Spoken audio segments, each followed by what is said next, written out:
श्री हरि, क्या आपने पूरी भागवत महापुराण कभी सुनी है या आपने पढ़ी है?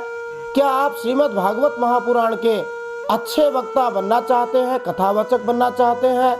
क्या आप सनातन शास्त्रों को गंभीरता से समझना चाहते हैं? क्या आप हिंदू धर्म के सभी शास्त्रों को पढ़ना चाहते हैं?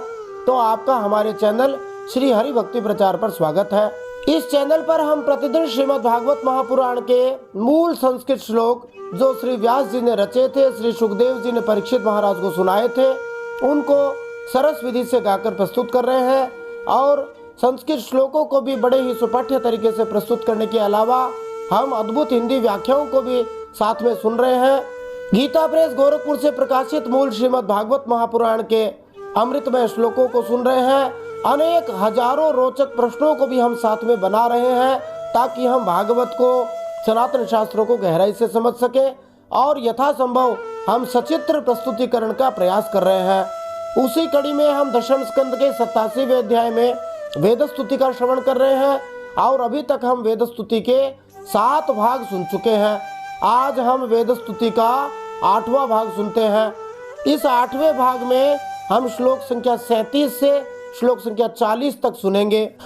इन श्लोकों को सुनते हुए हम कुछ महत्वपूर्ण प्रश्नों के उत्तर भी प्राप्त कर सकते हैं जो श्रीमद् भागवत के अंदर से ही बनाए जा रहे हैं और भागवत की गहराई को समझने के लिए बनाए जा रहे हैं। तो प्रश्न इस प्रकार हैं जिनके उत्तर हम प्राप्त कर सकते हैं।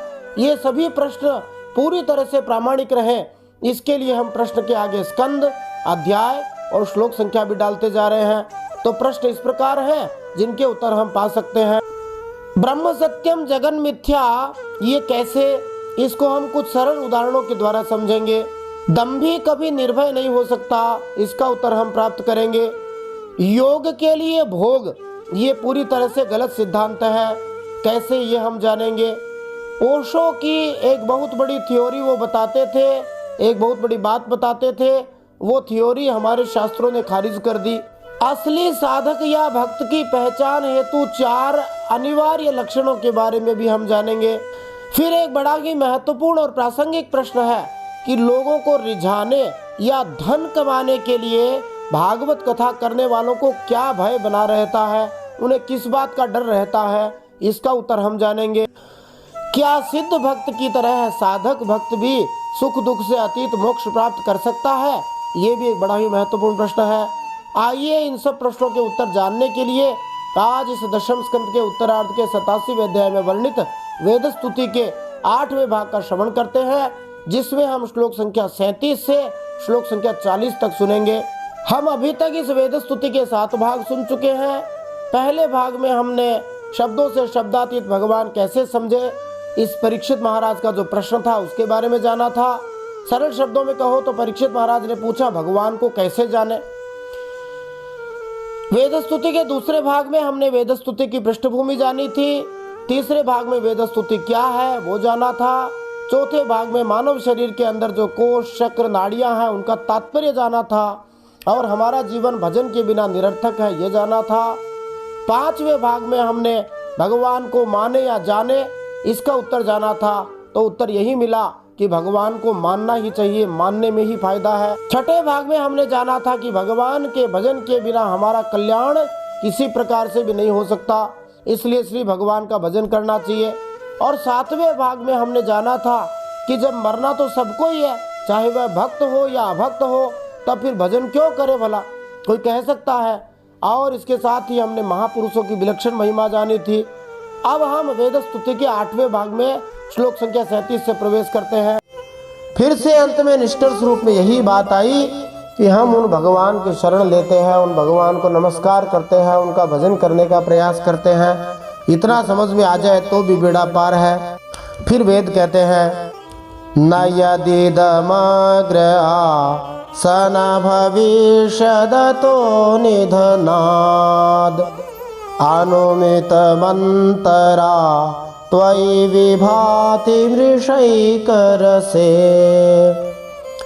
आत उपमीयते द्रविण जाति विकल्प पथैर वितथ मनोविला समृतमेत्यवयन्त्य बुधा। भगवान, वास्तविक बात तो यही है कि यह जगत उत्पत्ति के पहले भी नहीं था और प्रलय के बाद भी नहीं रहेगा। इससे यही सिद्ध होता है कि बीच में भी एक रस परमात्मा में झूठा ही प्रतीत हो रहा है। इसी से हम श्रुतियां इस जगत का वर्णन ऐसी तुलना से करती हैं जैसे मिट्टी में घड़ा, लोहे में शस्त्र, सोने में कुंडल आदि नाम मात्र के ही हैं। वास्तव में मिट्टी, लोहा और सोना ही है। घड़ा तो थोड़े समय तक रहेगा, ऐसे ही शस्त्र भी थोड़े समय तक रहेगा, फिर भुंडा हो जाएगा और कुंडल भी खराब हो जाएगा। और मिट्टी, लोहा, सोना सदा रहने वाले हैं। वैसे ही परमात्मा में वर्णित जगत नाम मात्र है, सर्वथा मिथ्या और मन की कल्पना है। इसे ना समझ मूर्ख ही सत्य मानते हैं। इसके तात्पर्य में श्रील प्रभुपाद जी कहते हैं, और श्रुतियां भी इस बात की पुष्टि करती हैं, आत्मा वा इदम एक एवाग्र आसीत। इस ब्रह्मांड की सृष्टि के पहले एकमात्र आत्मा मानी परमात्मा विद्यमान थे। ऐतरेय उपनिषद, ना सदासीन नो सदासीन तदानीम। ऋग्वेद में कहा है, उस समय जब सृष्टि नहीं थी, कुछ नहीं था, न सत था न असत था, न पदार्थ के सूक्ष्म तत्व थे न स्थूल तत्व थे। सृष्टि की सापेक्षता को एक दृष्टांत द्वारा समझा जा सकता है। जब मिट्टी और धातु जैसे मूल पदार्थ को विभिन्न आकार की वस्तुओं में डाल दिया जाता है, मिट्टी से घड़ा, सिकोरा, दिए कई बनाते हैं, सोने से अंगूठी, हार, कुछ चीजें बना सकते हैं, बहुत सारी चीजें बना सकते हैं सोने से। तो बनी हुई वस्तुएं मिट्टी और धातु से केवल नाम और रूप में ही तो अलग रहती हैं कि ये तो हार है, ये अंगूठी है, ये तो घड़ा है, ये सिकोरा है तो मिट्टी मूल रूप से। मूल पदार्थ तो मिट्टी और धातु सोना ही है, या लोहा है, या चांदी है। इसी तरह से जब श्री भगवान की शक्तियाँ इस जगत की ज्ञात वस्तु में बदल जाती है तो वे वस्तुएं केवल नाम और रूप में श्री भगवान से अलग रहती हैं। छांदोग्य उपनिषद में उद्दालक ऋषि ऐसा ही दृष्टांत देकर अपने पुत्र को समझाते हैं, यथा सौम्येकैन मृत्पिंडेन सर्वं मृण्मयं विज्ञातं स्याद् वाचारम्भणं विकारो नामधेयं मृत्तिकेत्येव सत्यम। जैसे मिट्टी के एक ढेले को समझ लेने पर मिट्टी से बनी हर वस्तु को समझा जा सकता है, वैसे ही समस्त रूपांतरित पदार्थों की उपस्थिति केवल भाषा की उपज है, उपाधियां प्रदान करने की बात है। सत्य तो केवल मिट्टी ही है। निष्कर्ष रूप में कोई ऐसा विश्वसनीय प्रमाण नहीं मिलता कि इस जगत की वस्तुएं शाश्वत हैं, वास्तविक हैं, जबकि उनके नश्वर होने और मिथ्या उपाधियों से बद्ध होने के तो अनेक प्रमाण हैं। इसलिए केवल अज्ञानी व्यक्ति ही पदार्थ के काल्पनिक रूपों को सच्चा मानते हैं। हमारे देखते देखते कितने लोग मर गए, कितनी वस्तुएं नष्ट हो गई। श्रीधर स्वामी जी के शब्दों में श्लोक का भाव समझते हैं, सार समझते हैं। दुत विलंबितम छंद में वे प्रार्थना करते हैं, मुकुट कुंडल कंकण किंकिणी परिणतम कनकम परमार्थतः महदहंकृतिख प्रमुखम तथा नरहरे न परम परमार्थतः। सोना, मुकुट, कुंडल, कंकण और किंकिणी के रूप में बदलकर भी वस्तुतः सोना ही है। इसी तरह हे नृसिंह भगवान, हे नरहरे, महत्त्व, अहंकार, आकाश, वायु आदि के रूप में उपलब्ध होने वाला यह संपूर्ण जगत वस्तुतः आपसे अलग नहीं है, अलग भी नहीं है परंतु स्थायी भी नहीं है।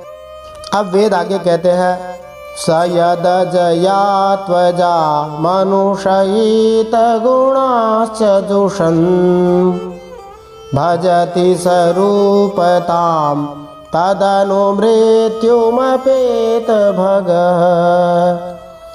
त्वमुत जहासिता महिरिव त्वचमात् भगो महसि महीयसेष्ट गुणिते परिमेय भगः। हे भगवान, जब जीव माया से मोहित होकर अविद्या को अपना लेता है उस समय उसके स्वरूप भूत आनंद आदि गुण ढक जाते हैं। वह गुणजन्य वृत्तियों, इंद्रियों और देहों में फंस जाता है और उन्हीं को अपना मानकर उनकी सेवा करने लगता है।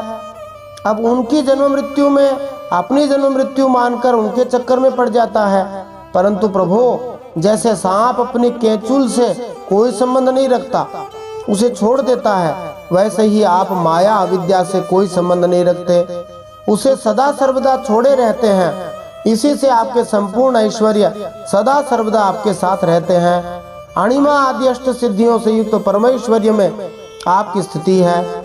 इसी से आपका ऐश्वर्य, धर्म, यश, श्री, ज्ञान और वैराग्य अपरिमित है। आप अपरिमेय भग कहलाते हैं, अनंत हैं। वह स्वरूप देश, काल और वस्तुओं की सीमा से आबद्ध नहीं है। श्रीधर स्वामी जी के शब्दों में हम इस श्लोक का भाव जानते हैं। शार्दुल विकृतम छंद में ही इस श्लोक का भाव दिया है, प्रार्थना करते हुए।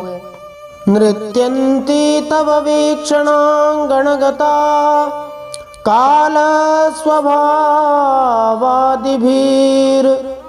भावान् सत्वरजस्तमो गुणमया नुन्मीलयन्ति बहून् मामाक्रम्य पदा शिरस्यतिभरं संवर्धयन्त्यातुरं मायाते शरणं गतोऽस्मि नृहरे त्वामेव तां वारय।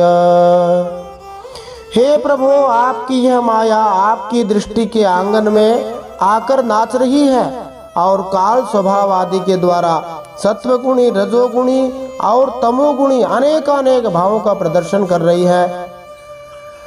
साथ ही यह मेरे सिर पर सवार होकर मुझ आतुर को बलपूर्वक रोंद रही है। हे नृसिंह, हे नृहरे, मैं आपकी शरण में आया हूँ, आप ही इसे रोक दीजिए। ये प्रार्थना श्रीधर स्वामी जी ने बार बार करी है। मैं आपकी शरण में आया हूँ, मैं आपको नमस्कार करता हूँ, मैं आपका भजन करना चाहता हूँ। आगे वेद भगवान की स्तुति करते हुए कहते हैं, जिसका मुख्य भाव है कि दंभी व्यक्ति निर्भय नहीं हो सकता, मानी भोग के लिए योग सही नहीं है। वेद कहते हैं, यदि न समुद्धरन् यतयो हृदि काम जटा दूराधिगमो सतां हृदि गतो स्मृत कंठमणि आसूत्रिपयोगिना मुभयतोऽप्यसुखं भगवन् ननपगतान्तका दनधिरूढ़ पदात् भवतः। वेद कहते हैं, यदि मनुष्य योगी यति होकर भी अपने हृदय की विषय वासनाओं को उखाड़ नहीं फेंकते, तो उन साधकों के लिए आप हृदय में रहने पर भी वैसे ही दुर्लभ हैं जैसे कोई अपने गले में मणि पहने हुए हो, परंतु उसकी याद न रहने पर उसे ढूंढता फिरे इधर उधर। कोई व्यक्ति चश्मा अपने माथे पर लगा लेते हैं और ढूंढते फिरते हैं कहाँ गया, बगल में छोरा गांव में ढिंडोरा वाली बात। तो इसलिए जो अपनी वासनाओं को नहीं उखाड़ते, वे भगवान के हृदय में रहते हुए भी उनको अनुभव नहीं कर पाते। जो साधक अपनी इंद्रियों को तृप्त करने में लगे रहते हैं, भोगों में लगे रहते हैं, विषयों से विरक्त होते ही नहीं, उन्हें जीवन भर और जीवन के बाद भी दुख ही दुख भोगना पड़ता है, क्योंकि वे साधक नहीं है, वे तो दंभी हैं, पाखंडी हैं। एक तो अभी उन्हें मृत्यु से छुटकारा नहीं मिला, लोगों को रिझाने लग गए, धन कमाने लग गए, ऐसे क्लेश उठाने पड़ रहे हैं इन चक्कर में। और दूसरे आपका स्वरूप न जानने के कारण अपने धर्म कर्म का उल्लंघन करने से परलोक में नरक आदि प्राप्त होने का भय भी बना रहता है। इसका भाव हम इस प्रकार समझ सकते हैं, कितने सारे भय वेद बता रहे हैं। यदि भगवान को अपने हृदय में धारण नहीं किया, हृदय से वासनाओं को नहीं उखाड़ा, तो समझो लोगों को रिझाने में, धन कमाने के चक्कर में पड़ा रहना पड़ेगा। और यहाँ धन कमा करके फिर वैसे ही उलझना है, तो फिर काहे को भजन किया। भजन करके तो इन सब चक्करों से निकलना है, इनसे नहीं निकले तो भय सदा बना रहेगा, सब प्रकार से भय से ग्रस्त रहेंगे। इसके तात्पर्य में हम जान सकते हैं, समझ सकते हैं कि असली ऋषि को न केवल अवैध यौन संबंध, मांसाहार, नशा और जुआ खेलने के विचार तक से दूर रहना चाहिए, अपितु उसे ख्याति और पद की इच्छाओं को भी छोड़ देना चाहिए। ये सारी बातें भयानक चुनौती स्वरूप हैं, लेकिन भगवान की भक्ति में असली वैराग्य का फल जीवन भर प्रयास करते रहने के योग्य है। मुंडकोपनिषद से इस श्लोक के कथन की पुष्टि होती है कामान यह कामयते मन्यमानः सकर्मभिर्जायते तत्र तत्र। यदि एक विचारशील सन्यासी भी सांसारिक इच्छाएं रखता है तो उसे विभिन्न परिस्थितियों में अपने कर्म फलों के अनुसार बारंबार जन्म लेने के लिए विवश होना पड़ेगा। दार्शनिक और योगी जन जन्म मृत्यु से मुक्त होने के लिए कठिन परिश्रम करते हैं, लेकिन अपनी घमंडी और गर्वीली स्वतंत्रता को समर्पित नहीं करने की इच्छा के कारण उनका ध्यान भगवत भक्ति में नहीं लगता है और इस तरह वे सन्यास की सिद्धि से शुद्ध भगवत प्रेम से विहीन रह जाते हैं। यही शुद्ध प्रेम सच्चे वैष्णवों का एकमात्र लक्ष्य होता है, इसलिए उसे लाभ, प्रशंसा, ख्याति के स्वाभाविक लोभों का सचेत रहकर सामना करना चाहिए। साथ ही निर्विशेष में तदाकार होकर विस्मरण में लुप्त होने की आंतरिक इच्छा का भी विरोध करना चाहिए। श्री रूप गोस्वामी जी ने भक्ति रसामृत सिंधु में कहा है, अन्याभिलाषिता शून्यम ज्ञान कर्माद्यनावृतम आनुकूल्येन कृष्णानुशीलनम भक्तिरुत्तमा। उच्च कोटि की भक्ति वही है जिसमें भगवान के प्रति अनुकूलता हो और दूसरे कोई अभिलाषा न हो। भौतिक जीवन का सबसे बड़ा कष्ट इस जीवन में दुर्भाग्य या मृत्यु के बाद नरक भेजा जाना नहीं है, अपितु श्री भगवान से अपने सनातन संबंध को भूलना ही है। इसलिए भगवान को याद रखना चाहिए। श्रीधर स्वामी जी के शब्दों में शार्दूल विकीर्तन में श्लोक का भाव जानते हैं, स्तुति करते हुए, दंभ न्यासमिषेण वंचित जनम भोगैक चिंतातुरम सम्मूयन्तमहर्निशं विरचितो द्योगक्लमैराकुलम् आज्ञालङ्घिनमज्ञमाज्ञजनता सम्मानना सन्मदम् दीनानाथ दया निधान परमा नंद प्रभो पाहि माम। श्रीधर स्वामी जी कहते हैं, हे प्रभो, मैं दंभपूर्ण सन्यास के बहाने लोगों को ठग रहा हूँ, एकमात्र भोग की चिंता में ही आतुर रहता हूँ, रात दिन तरह तरह के उद्योगों की रचना की थकावट से व्याकुल और बेसुध हो रहा हूँ। वास्तव में श्रीधर स्वामी जी तो उच्च कोटि के भक्त हैं, परंतु जो लोग इस प्रकार का काम करके लोगों को ठगते हैं, भोगों में लगे रहते हैं, रात दिन पैसे पैसे की रट लगाए रहते हैं, बेसुध होए रहते हैं, उनके बारे में संकेत कर रहे हैं। फिर भी भक्त अत्यंत विनम्र होता है। श्रीधर स्वामी जी कहते हैं, मैं आपकी आज्ञा का उल्लंघन करता हूँ, अज्ञानी हूँ और अज्ञानी लोगों के द्वारा प्राप्त सम्मान से मैं संत हूँ ऐसा घमंड कर बैठा हूँ।